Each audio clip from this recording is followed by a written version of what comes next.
Merhaba arkadaşlar, kanalıma hoş geldiniz. Bugünkü modelimizi şöyle güzel bir bebe yünümüz var. Onunla başlayacağız. Şöyle göstereyim. Lady yarn. 100 gram 220 metre uzunluğu olan bir ip. Bununla harika bir model başlayacağız. Kullanacağım şiş 3,5 numara. İpimizin kalınlığı da şu şekilde arkadaşlar. Modelimiz oldukça güzel ve kolay bir model. İnşallah siz de beğenir, benimle yaparsınız. Yapım aşamalarına geçmeden önce kanalıma abone değilseniz ücretsiz bir şekilde abone olup videolarımı da beğeniyorsanız beğeni yapmayı, yorum yapmayı, beni desteklemeyi unutmayın arkadaşlar. Şimdiden hepinize teşekkürler. Dilerseniz yapım aşamalarına geçelim. İlmeklerimizi alarak başlayalım. Şu şekilde birinci ilmeğimi aldım. Bu model için 3 ve 3'ün katları artı 1 ilmek sayısına ihtiyacımız var. Yapacağımız örgüye göre ilmek sayımızı bu şekilde ayarlayıp modelimizi tam denk gelecek şekilde kurabiliriz. Ben şöyle kısa bir anlatım yapacağım. Onun için az bir ilmek sayısına ihtiyacım var.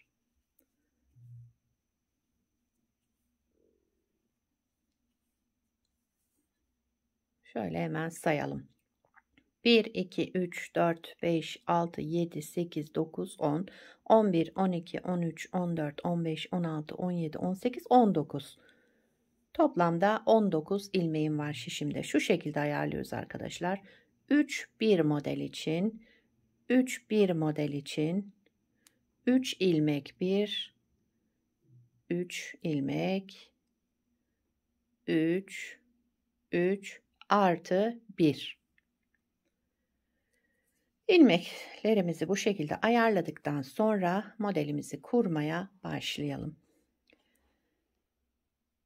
Kenar ilmeğimi ilk sıra olduğu için ördüm.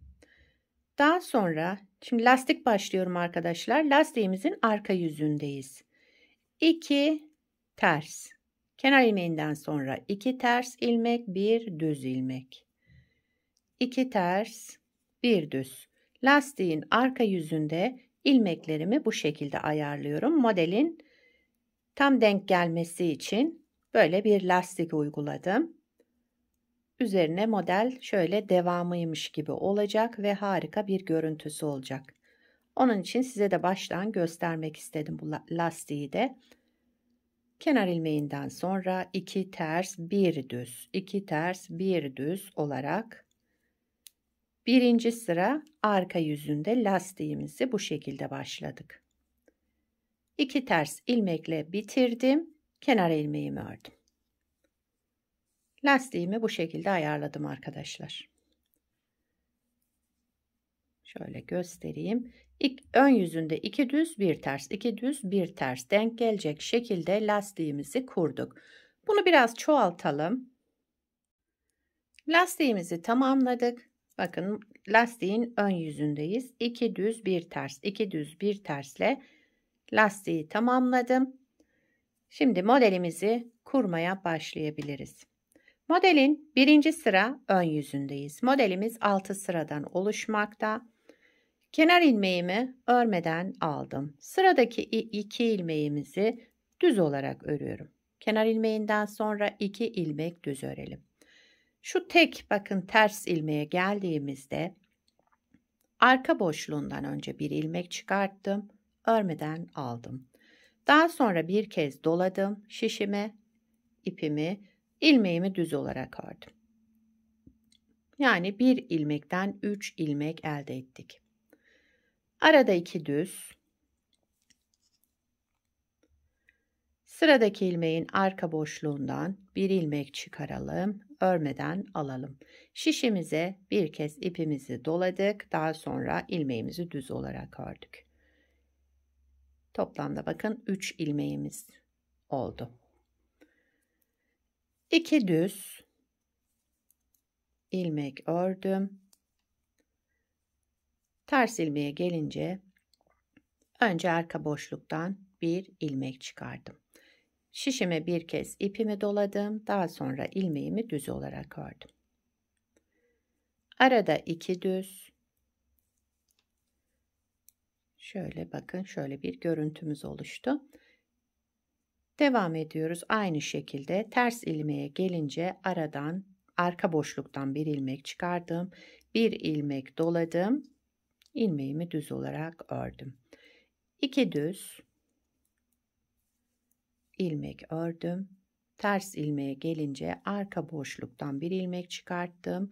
Örmeden aldım. Bir kez doladım. Daha sonra ilmeğimi düz olarak ördüm. 2 düz ilmek ördüm. Bir de kenar ilmeğimi ördüm. Birinci sıra ön yüzünde bu şekilde yaptık. İkinci sıra arka yüzündeyiz modelimizin. Kenar ilmeğimi örmeden aldım. Sıradaki 2 ilmeğim ters. Yine ters olarak örüyorum. Kenar ilmeğinden sonra 2 ilmek ters ördüm. Bu üçlü ilmeğe geldiğimde bakın 3 tane ilmeğimiz var burada. 1, 2, 3. 3 ilmeği üçünü bir alıyorum. Düz olarak ördüm ve kestim yani. Tek ilmeğe düşürdüm bu 3 ilmeği. 2 ters ilmeğimiz var arada. Üçlü ilmeğe geldiğinde üçünü bir aldım ve düz örerek tek ilmeğe düşürdüm. 2 ters ilmek. 3 ilmeğin üçünü bir aldım. Şu şekilde düz ördüm ve kestim. Tek ilmeğe düşürdüm. Arada 2 ters ilmeğimiz var. Daha sonra yine üçlü ilmeğe geldik. Üçlü ilmeği yine üçünü bir aldım. Şu şekilde üçünü bir düz örerek tek ilmeğe düşürdüm. Arada 2 ters ilmek.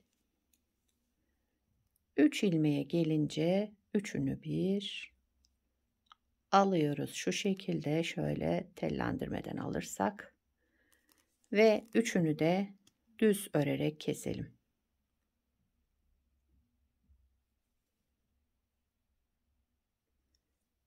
İki ters ilmek kenarda, bir de kenar ilmeğimi ördüm.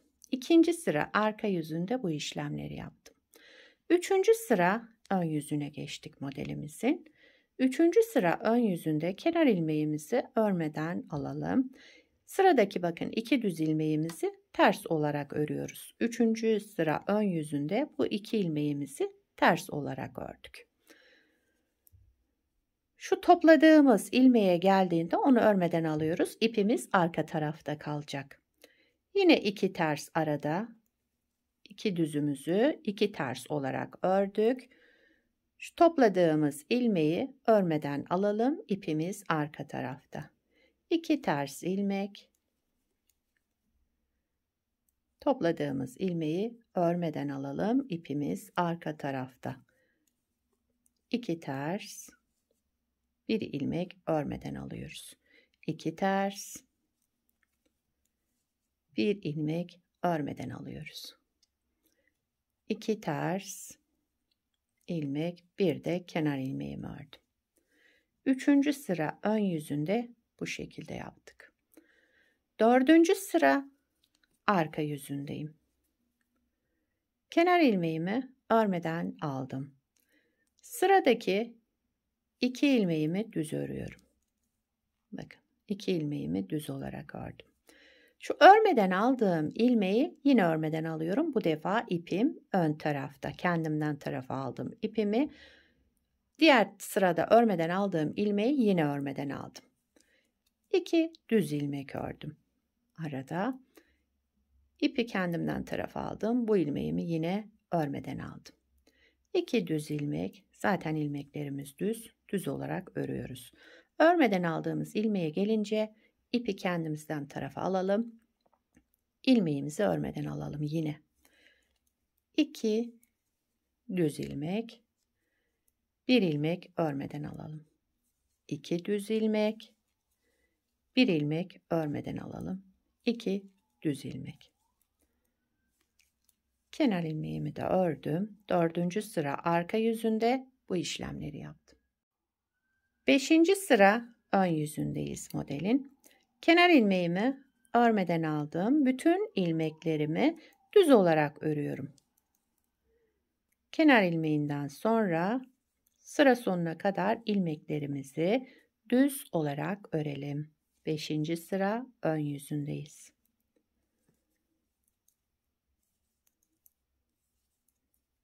Gördüğünüz gibi modelimiz çıtı pıtı harika bir model. Yeni öğrenenlerin bile kolaylıkla yapabileceği kolay bir model.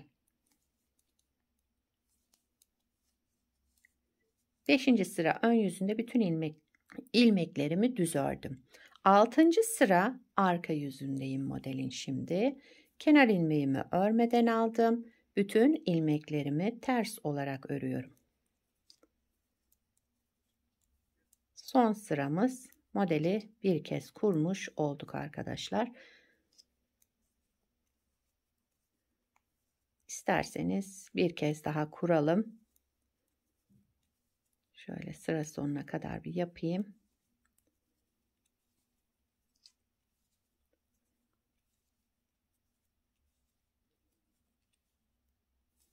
Kenar ilmeğimi de ördüm.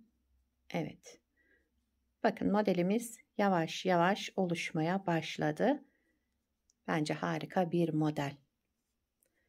Hemen bir kez daha kuralım, daha iyi anlaşılır olsun. Modelin 1. sıra ön yüzündeyiz. Kenar ilmeğimi örmeden aldım. Sıradaki 2 ilmeğimi düz örüyorum. 1, 2 ilmek düz ördüm. 3. ilmeğe gelince bakın aynı hizaya gelecek. Alttaki modelle şu top yaptığımız yerler aynı hizaya gelecek. Buna dikkat edelim. Sıradaki ilmeğin arka boşluğundan bir ilmek çıkardım. Şişime bir kez doladım. Daha sonra ilmeğimi düz ördüm. Yani bir ilmekten 3 ilmek elde ettim. Arada 2 düz ilmek. Şu şekilde. Sıradaki ilmeğimizde yine aynı işlemi yapıyorum. Arka boşluktan bir ilmek çıkardım. İpimi bir kez doladım. Daha sonra ilmeğimi düz ördüm. 2 düz ilmek. Arka boşluktan bir ilmek çıkardım. Bir kez doladım. Daha sonra ilmeğimi düz ördüm. 2 düz ilmek ördüm arada. Sıradaki ilmeğimin bakın şu toplara gelen denk gelmesi lazım. O ilmeğimin arka boşluğundan bir ilmek çıkardım. Bir kez şişime ipimi doladım. Daha sonra ilmeğimi düz olarak ördüm. Bir ilmekten 3 ilmek elde ettim.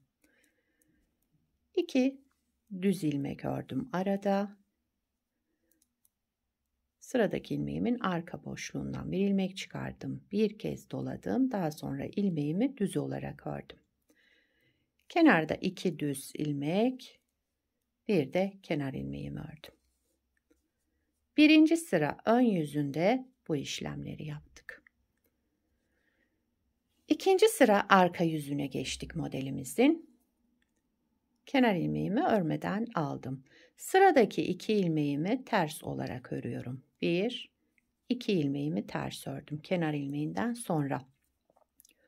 Şu üçlü ilmeğe geldiğinde üçünü bir alıyorum ve düz örerek tek ilmeğe düşürdüm. Kestim yani bunu. Tek ilmek olarak ördüm. 2 ters ilmek. Üçlü ilmeğe geldiğimizde üçünü bir aldık. Düz örerek kestik. Tek ilmeğe düşürdük. 2 ters ilmek. 2. sıra arka yüzünde bu şekilde devam ediyorum.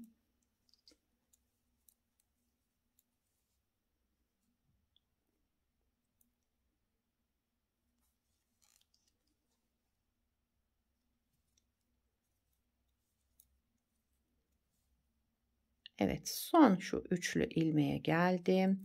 Üçünü bir aldım. Yine düz örerek kestim. Tek ilmeğe düşürdüm. Kenarda 2 ters ilmeğimi ördüm. Bir de kenar ilmeğimi ördüm. 2. sıra arka yüzünde bu işlemleri yaptım. 3. sıra ön yüzüne geçtik. Kenar ilmeğimi örmeden aldım. Sırada 2 düz ilmeğim var. Bunları ters olarak örüyorum. 3. sıra ön yüzünde. 2 ilmek ters ördüm. Şu top yaptığımız ilmeği örmeden alıyorum. İpim arka tarafta. 2 ilmek ters. Şu 2 düzü ters olarak örüyoruz. Topladığımız ilmeği örmeden alıyoruz. İpimiz arka tarafta. 2 ters ilmek, 1 ilmek örmeden alalım. İpimiz arka tarafta. 2 ters ilmek,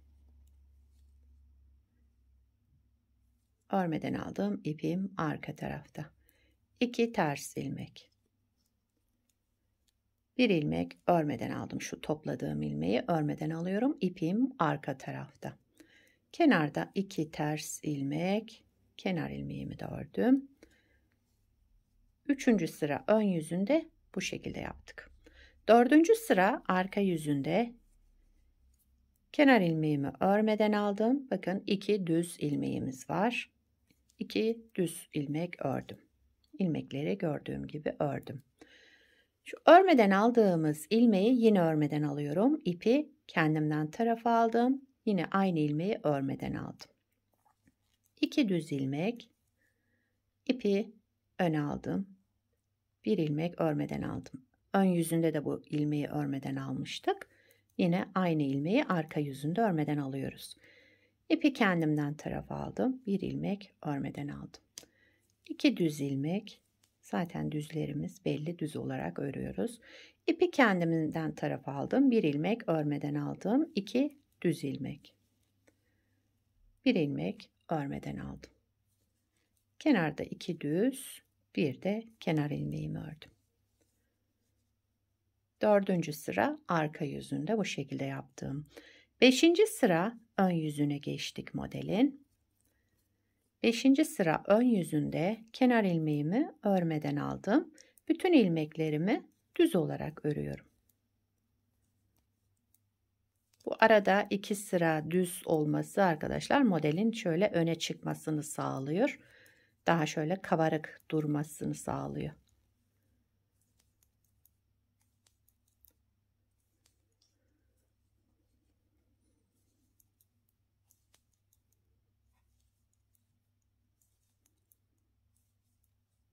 Kenar ilmeğimi de ördüm. 6. sıra arka yüzündeyiz. Kenar ilmeğimi örmeden aldım. Bütün ilmeklerimi ters olarak örüyorum. 6. sıra arka yüzünde.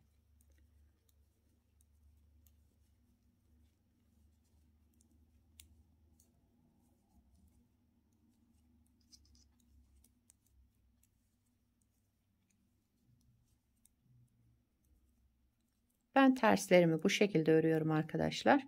Sizin nasıl eliniz alışıksa o şekilde yapabilirsiniz. Modelde pek bir farkı olmaz.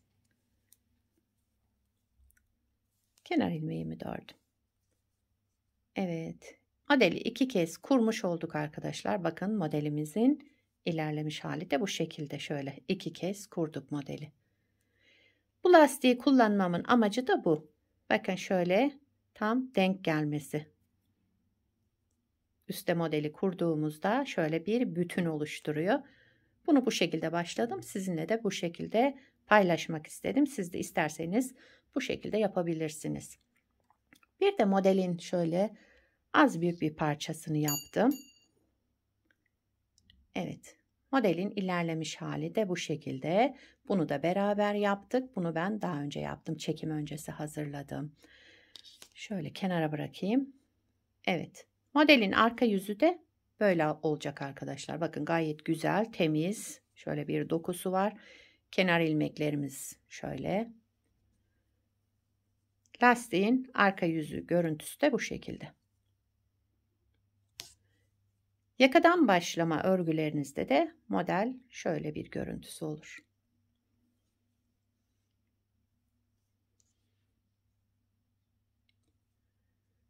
Evet, gördüğünüz gibi kolay ve çabuk ilerleyen bir model. 6 sıradan oluşuyor. İlmek sayımız 3 ve 3'ün katları artı 1 ekleyeceğiz.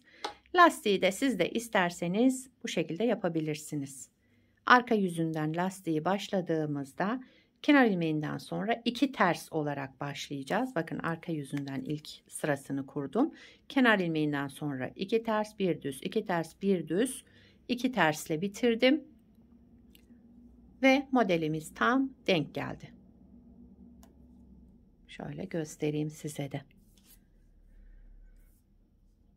Evet. Bugünkü modelimiz de böyleydi arkadaşlar. İnşallah siz de beğenir, benimle yaparsınız. Bu modeli istediğiniz örgüde kullanabilirsiniz. Yetişkin örgülerinde, çocuk örgülerinde, her türlü örgüde kullanabilirsiniz. Hatta birkaç renkle bile yapabilirsiniz. Yelek, hırka, süveter, atkı bere yapımında şöyle kabarık kabarık pufuduk görünmesini istiyorsanız, bebek battaniyesinde daha kalın iplerle, daha kalın şişlerle harika olur bence.